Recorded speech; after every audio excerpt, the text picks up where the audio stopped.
Hello everyone from Topkapi Palace. Topkapi Palace is a very important place where the state and the world were governed for centuries. Exactly 24 Ottoman sultans lived here personally. From Sultan Mehmed the Conqueror to the second, Mahmud, they were here. The Baba Saad you see behind me is actually one of the most special points of the palace. We are currently in the Enderun courtyard. In a moment, I will take you inside through this gate. We will enter the Enderun courtyard and a very important institution of the courtyard. Enderun, 5th. We will see the places where the 5th grade students both stayed and performed their duties. This is the Treasury Department. There were 2 treasuries in Topkapi Palace.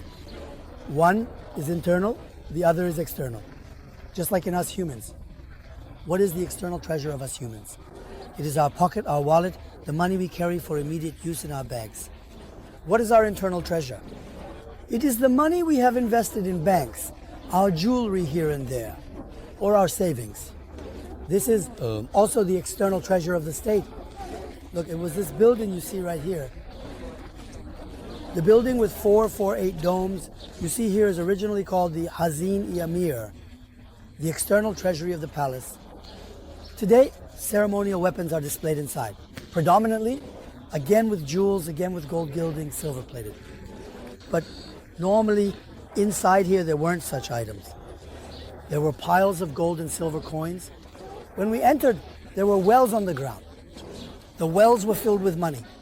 Every 3 months, the janissaries' salaries were distributed from here in pouches.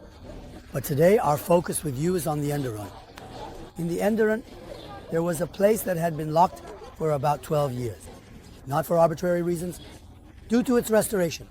Why did it take so long? Because it was the oldest building of the palace. Saying it's the oldest building of the palace means it was built by Sultan Mehmed the Conqueror.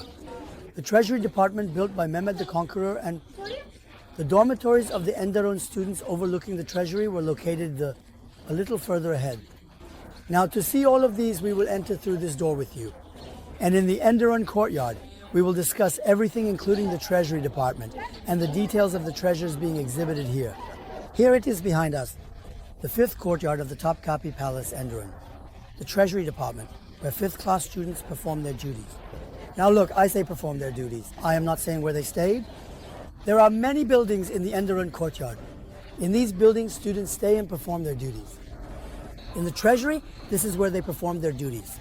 This is not where they stayed. When we enter the courtyard, by the gate, the first 2 units on the right and left of Baba Sadeh are the small and large rooms. The first 2 classes of Enderun. The 3rd class is the Saffrower Department. So look, this is the unit you see. The 4th class is located right at the back, on the opposite side. The Kushan unit, the 4th class, they both resided there and performed their duties at the same time. The 5th class is the Treasury. The duties of the Treasury were in the place you just saw behind me. Their dormitories were right here. It is referred to as the Treasury Dormitory. Students stayed here, but their duty location was this building you see. Why? Because their duty was the spoonmaker's diamond. Their duty was the Topkapi dagger. Their duty out involved extremely valuable, jeweled, ornate grets, which came from foreign states, gifts, chests, thrones, souvenirs. Since it was known that these were extremely valuable, they stood guard over them and maintained them. In fact, they were responsible for their production as well. Look, in great states, in the hierarchy between states, there is something called the Inner Treasury. Earlier at the place where I first made the presentation, I showed you the outer treasury of the Topkapi Palace. What is the outer treasury? It is money. Since there was no paper money at that time, it was coin money, gold, silver, and so on. The inner treasury is your savings. Like a bank, the cabinet where you put your jewelry. Think about what it is. This building you see here was the bank cabinet where the Ottomans stored their jewelry.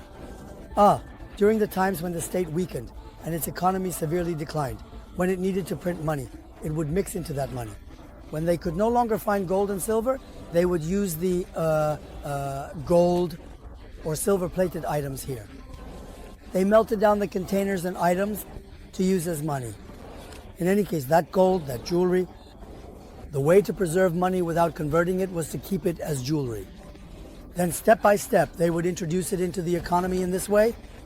They were able, though, to contribute to it in cases of necessity. Now, when we go inside, I will explain the objects to you. I will explain the building. Right now, before entering the building, I'm explaining this institution. Treasure. The building is one commissioned by Sultan Mehmed the Conqueror. Why has it been locked for 12 years? Why did it take so long? The maintenance? Because it's the oldest building in the palace. Mehmed conquered Istanbul.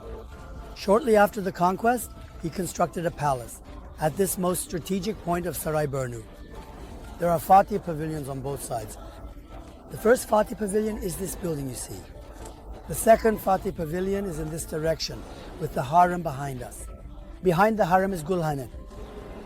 Before reaching Gulhane, meanwhile, behind us is the Archaeology Museum, commissioned later by Abdulhamid Khan. There is a Fatih pavilion located in its garden. We generally know it as the Chinese pavilion. That pavilion was Fatih's house. He would stay there overnight. He would ride his horse from there, clip, clop, like this. And this building you see was his administrative center. During the Fatih period, several buildings were constructed within the Suru Sultani under the name of Topkapı Palace, but 3 buildings were essential. The Fatih Pavilion, used as a treasury for centuries. The Chinese Pavilion, in the courtyard of today's Archaeological Museum, built as Fatih's house. And at the very corner, the Chamber of Sacred Relics. Later, it was named the Chamber of the Holy Mantle along with the Sacred Relics. But it was also one of Fatih's private living spaces. When Fatih had this pavilion built, he also had a bath constructed next to it. Later, when the barracks for the campaigners were established, this additional building was added here, and evolved. Part of the bath remained under the building. If you watch the video I made about the campaigners' chamber, I explain this bath in detail there. The cold room of the bath, the initial entrance part. This is seen as the first unit of the Fatih Pavilion. It began to be used. Now, for example, we are about to enter through this door. The first part you see when we enter is not a building belonging to the pavilion commissioned by Fatih. It is the cold room section of the bath commissioned by Fatih. The hot room section remained within the campaigner's chamber. And in the last restoration, the entrance stairs, laundries, and especially the circulation areas of hot water covered with glass clearly are shown within the campaigners. Let's get a little closer. Let's talk about the treasury a bit more closely. We will enter it shortly. We will discuss the treasury unit with its amazing stories. Now, this Treasury Department you see was a secondary duty of the Enderun students. The maintenance of the treasury, its protection, and the safekeeping of the entrusted items. And the third duty was related to the state, to foreign states. A number of gifts would be exchanged. Yes, the preparation of those gifts. For example, first, Mahmud. There was a Turkish state in the Iranian geography, the Safavids. In a Shia state, a Sunni ruler had come to power, Nadir Shah. Nadir Shah sent a gift throne to first. He sent a throne as a gift to Mahmud. We will see that throne here inside shortly. First, Mahmud gifted Nadir Shah a dagger with a hilt, composed of 3 large emeralds and a watch on the back cover. However, the dagger later returned to us. It is also here. Who made the dagger? The craftsman. Who commissioned it? The students of the Treasury Department. When we say students, they are not children, of course. They are adults. At the entrance of the Topkapı Palace, in the first courtyard, the front garden, there is the Imperial Mint. Inside the mint, there was a special team. Artists and masters would perform their duties. There were leather craftsmen, wood craftsmen, jewelry craftsmen, and gold inlay shaping craftsmen. They would produce art pieces for the palace and those belonging to the palace. So who managed all those artists and craftsmen? The students of this unit you see would manage them. In other words, they would both oversee these tasks and prepare step by step for statesmanship. The treasury also had such a feature. Now let's get a little closer to the door.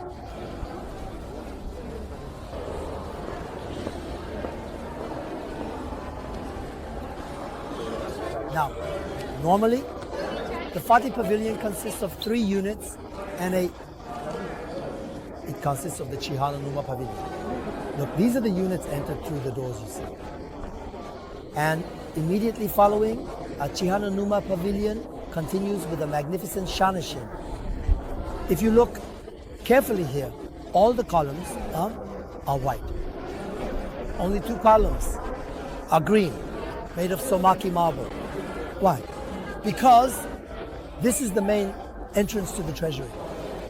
So, when you look at it, this was actually the main gate of the treasury. When entering the treasury, one would enter between these 2 green columns you see. And in this way, one would enter the treasury from here. During the Fatih period, the arrangement was made this way. There are even black and white photos from the last period of the treasury. The treasury personnel would line up in double rows at the door. The door would be opened in that manner. So, the key to the treasury wouldn't be with just one person at their discretion. Many people would be present at the same time. When entering the treasury, many people would supervise the event simultaneously. Why? They would check each other.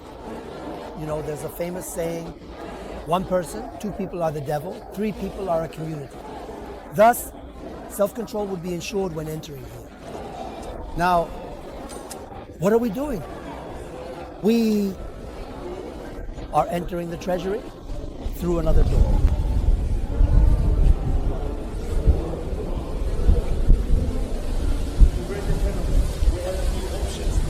As soon as we enter the treasury, we are greeted by the magnificent Cihan Makaslı commissioned by Sultan Mehmet the Conqueror. This place consists of 3 units.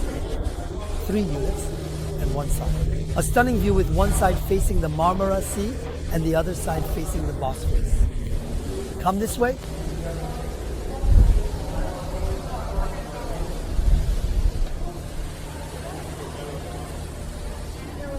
Look, you can see.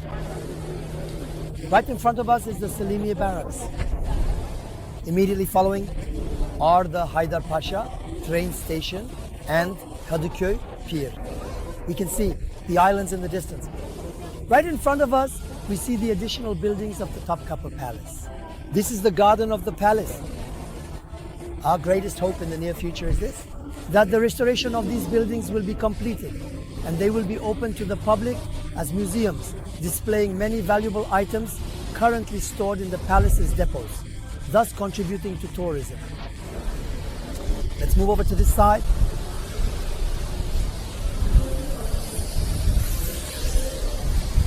Look, right in front of us, the Bosphorus of Istanbul, the distant Kuleli Military High School, Ortaköy Mosque, an amazing view. Starting from Üsküdar over there, the Maiden's Tower is right in front of us. We can see all of these, starting from here. The mosque you see here is the Sofa Mosque, built by Mehmet, commissioned by Sultan Abdülmecid. The last building of the Topkapı Palace, the Mecidiye Köşkü. And of course, the most magnificent here is this. Shahnashinli, Cihan Numa Pavilion built by Fatih.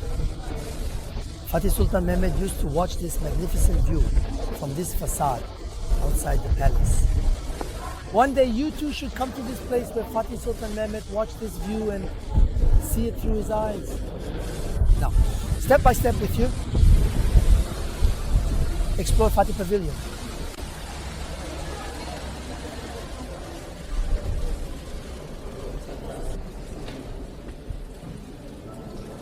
Subtitle MK. In the Topkapı Palace, the most important jewelry belonging to the sultans were the jeweled aigrettes. That is, they wore turbans, they did not wear a cross, they tied a turban. The front parts of the turbans were called aigrettes. They wore jewelry, especially with diamonds, pearls, and rubies. The side chains were also attached to the edges of the turbans. Mostly, that is, they were often feathered. These feathers were peacock or ostrich feathers. Generally, these feathers were from Mecca. They were taken from the brooms used to dust the courtyard of the Kaaba and the walls of the Prophet's mosque in Medina. By attaching the feathers from the tips of those brooms to their plumes, they would say, O Lord, we are the sweepers of your house, the Kaaba, and O Messenger of Allah, we are the sweepers of your Prophet's mosque. And to document this situation, they would definitely attach these feathers to their foreheads. The throne you see here is one that was used by the Ottomans, especially until the last period, and was also used by Sultan Vahdettin. It was a ceremonial throne, completely gold-plated and adorned with emerald stones, as you can see. Of course, I won't explain each one to you in detail. It takes hours. This video would never end. But during Sultan Vahdettin's accession in 1918, right next to this throne, as if to say, don't worry, I'll get up soon. There's a black and white photo of him sitting. We see it right in front of the Baba Sada.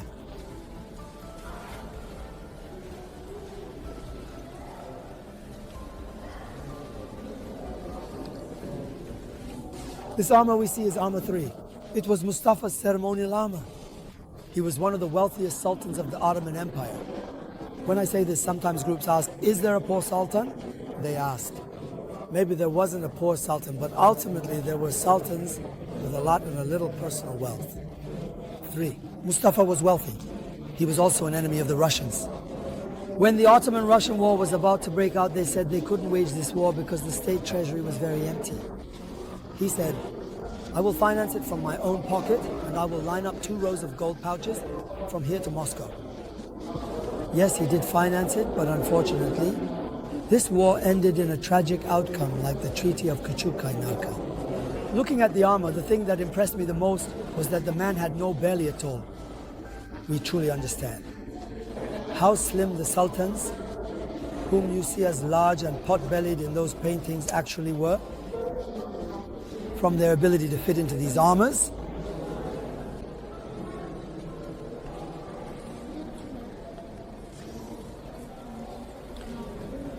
In the Topkapi Palace, actually the most famous story among the relics and details of the treasury is this Topkapi dagger you see. One day, let me tell you about this dagger in detail on my YouTube channel with real stories from history. But one, I would like to mention that it was commissioned by the jewelers of the Topkapi Palace as a gift from Mahmud I to the Safavid Grand Ruler Nadir Shah, and it was sent on its way to be delivered to Nadir Shah, reaching as far as Do Bayazid, but was brought back upon the news of Nadir Shah's death.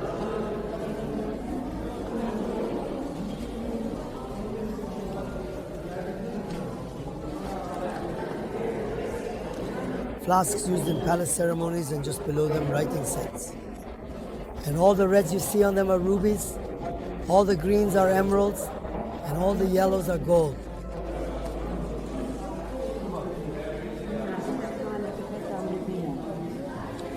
These are ceremonial weapons. In other words, there is a weapon. There is a weapon used in actual combat, used only from ceremony to ceremony. Look at the swords, daggers, dirks, again, plumes, quivers, meaning arrow bags, bows, and zikers, used for shooting arrows. Standards, helmets, shields. What you see here, powder flasks, pistols, and rifles, all jewel encrusted and gold plated, were used by different sultans during ceremonies.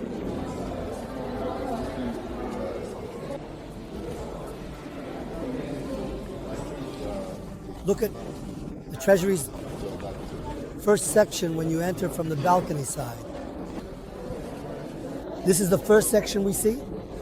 As you move to the second section from here, I especially want you to see these jeweled hangings. Each of them has its own story, but I particularly want you to pay attention to the second one from the start. This magnificent, enormous, emerald-studded, gold-plated, jeweled hanging you see was specially made for the tomb of our Prophet, peace be upon him, in Medina. 3. This jeweled hanging, commissioned by Mustafa and sent to Medina, was hung over the sarcophagus in the tomb of our Prophet and was supported by Fahrettin Pasha against the English. During the Sharif Hussein uprising, it was saved from falling into the hands of the English and Sharif Hussein and brought to Istanbul. Today, thankfully, it is here. It is kept under protection. Perhaps one day, again, when the protection of those places is ensured, these relics will return to their place. The hanger you see in the back was also made by Sultan Abdulmajid, and it was sent to Medina to the tomb of our Prophet, peace be upon him. And again, it was saved from looting and brought here by Fahrettin Pasha. And it is exhibited here. Now, if you're ready, let's move on.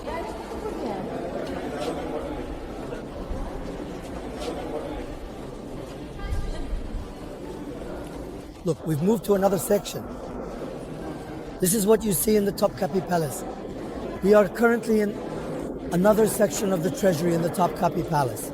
We are in a second section, and regarding this section, we will now discuss the details with you. This throne you see was personally made by Nadir Shah. One, it is a throne sent as a gift to Mahmud I. For years, due to misinformation, it was referred to as the throne of Yavuz Sultan Selim in the Topkapi Palace. It was always told that way. But the truth is it belongs to Nadir Shah. Who is Nadir Shah? There was a Muslim Turkish state that lived in the geography of Iran, the Safavids. Their only difference from the Ottomans was being Shia. And a Sunni ruler came to power in this state, Nadir Shah, and it was built by Nadir Shah. One, it was given as a gift to Mahmud. One, in return, Mahmud was sent the magnificent emerald-hilted dagger as a gift to Nadir Shah.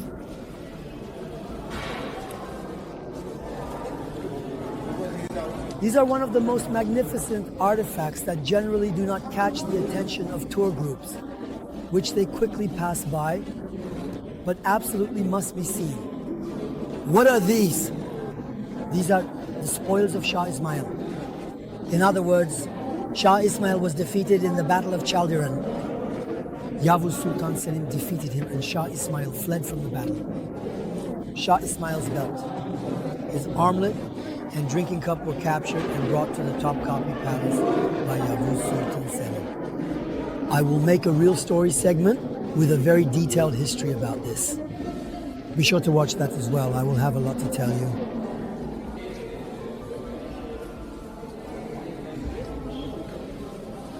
I'm going through these parts quickly because there are some items that were gifted to the sultans or by the sultans belonging to the palace. There are crests, there are badges, as you can see.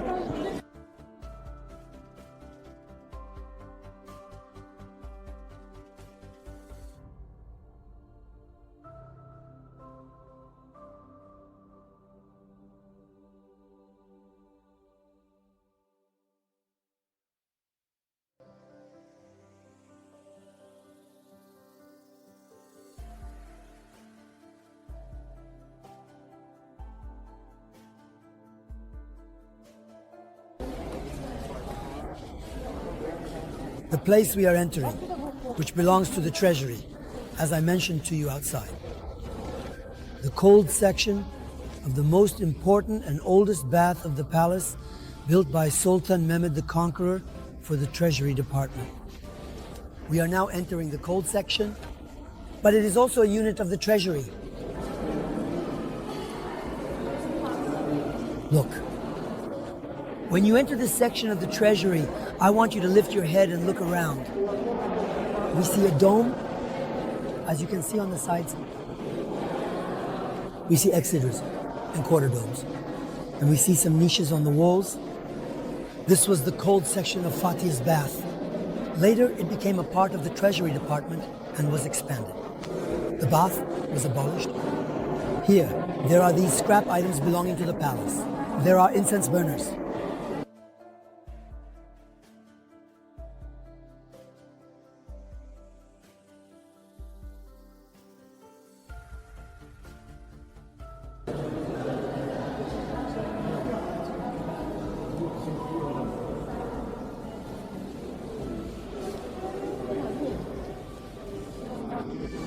In this section we see, belonging to the palace, one moment, Hilye-i Sherifler are displayed. Hilyas depicting the blessed appearance of our Prophet. Look, there's one here. It's truly very beautiful. You see this? There's another one just a little further ahead. In fact, their jewel-encrusted pearl pouches are also visible. Let's continue.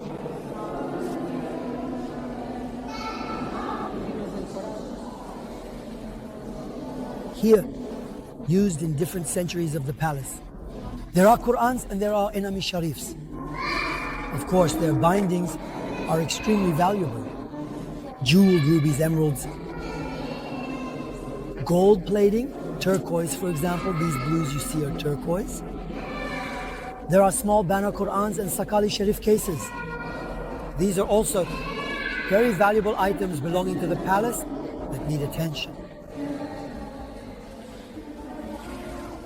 When you enter the Treasury Department, it's a must-see. One of the relics you need to see is this box we see here. Three, commissioned by Murat, the fortunate mantle case. Tres, commissioned by Murat. In the early 2000s, while preparing the Sacred Relics book, I was the editor of that book. The book was made with both a cover and a box.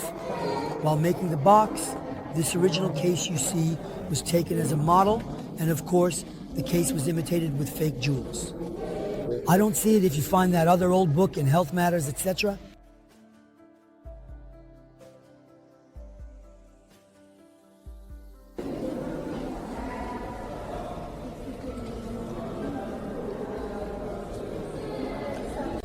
Of course, here, we also see the prayer beads belonging to the palace. Each used by sultans or the wives of sultans, made from a variety of different materials. Made from zevasit, the pearls, tortoise shell or ambergris, which we call whale vomit. Prayer beads that are each unique and magnificent. For example, these reds are coral coming from the ocean. Sea creature, corals. We are seeing these. They will catch our attention in the treasury section of the Topkapi Palace. This is one of the most magnificent details. What you see are gold-plated candlesticks with diamond embellishments. They were commissioned by Sultan Abdul Mecid. They were gifted to the tomb of our Prophet, peace be upon him, in Medina. There are two of them. One stayed at the head of our Prophet's sarcophagus and the other at the foot for a long time. During World War I, due to the siege of Medina by Sharif Hussein and British-supported forces, Fahrettin Pasha brought them to Istanbul to prevent them from being looted. And today, they are kept here under our protection.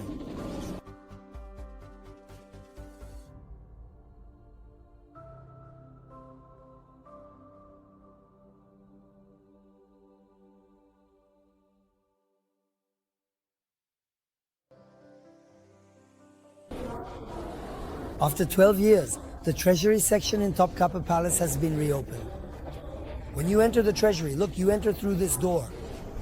When you turn right, and upon entering, you are first greeted by Fatihs or Cihanı Numakası with a bay window. Then you encounter the main entrance section of the palace, followed by the second entrance section, and then the part that was previously a bath, and you exit from here. But there is also a section you need to see when you enter from here. That will greet you as soon as you enter and turn left. Section. For example, if you tour around here and don't turn left from here, you will have toured the palace and the treasury but missed seeing the thing you most wanted to see. And what was that? It was the spoonmaker's diamond. Look, in this display case you see, the diamond at the top doesn't actually catch anyone's attention. Everyone just glances at it for a few seconds and moves on. I will tell you its story in detail in a separate video. Let me just say this much. Its name was Kevkebi Duri. It was the stone of a ring on the finger of an Ottoman sultan. And that sultan said, having this giant diamond is not worthy of me, but of my master. He had it removed, placed it inside this gold dish, and sent it to Medina. It remained for centuries on the sarcophagus at the tomb of our Prophet, peace and blessings be upon him. And by Fahrettin Pasha, it was rescued and brought back to Istanbul, to its homeland where it was made. Temporarily, we continue to preserve it with the hope and dream that one day, when it is in safe hands, it can be placed again on that blessed sarcophagus. The jewel's name was Kevkebiduri. The Sultan who commissioned it was Sultan Ahmed III. Ahmed. Let's continue.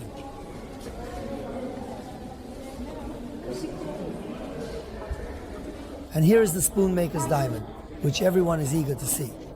Look, I am someone who has been coming and going to this palace for 25 years and narrating. The spoonmaker's diamond has always been displayed in different ways. I mean, I have seen many different exhibitions of it throughout my life. Usually, we see the spoonmaker's diamond in 2 dimensions behind a black velvet. But for the first time, the Topkapi Palace administration has displayed it in such a way that we can see it from every angle. And I think it turned out very beautifully. So the spoonmaker's diamond is now positioned in a way that you can see it not only from the front, but also from the side, and even slightly from the back. I won't go into detail about the spoonmaker's diamond here, because in this video I'm telling you about the Treasury Department. I have a separate video where I talk about the spoonmaker's diamond on my YouTube channel. I'm leaving the link here. You can see its story there.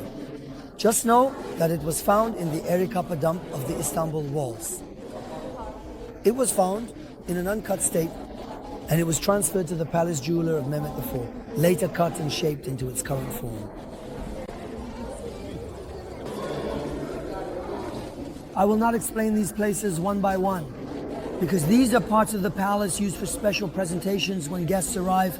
Items, pictures, ewers, seyhans, a place where these are displayed.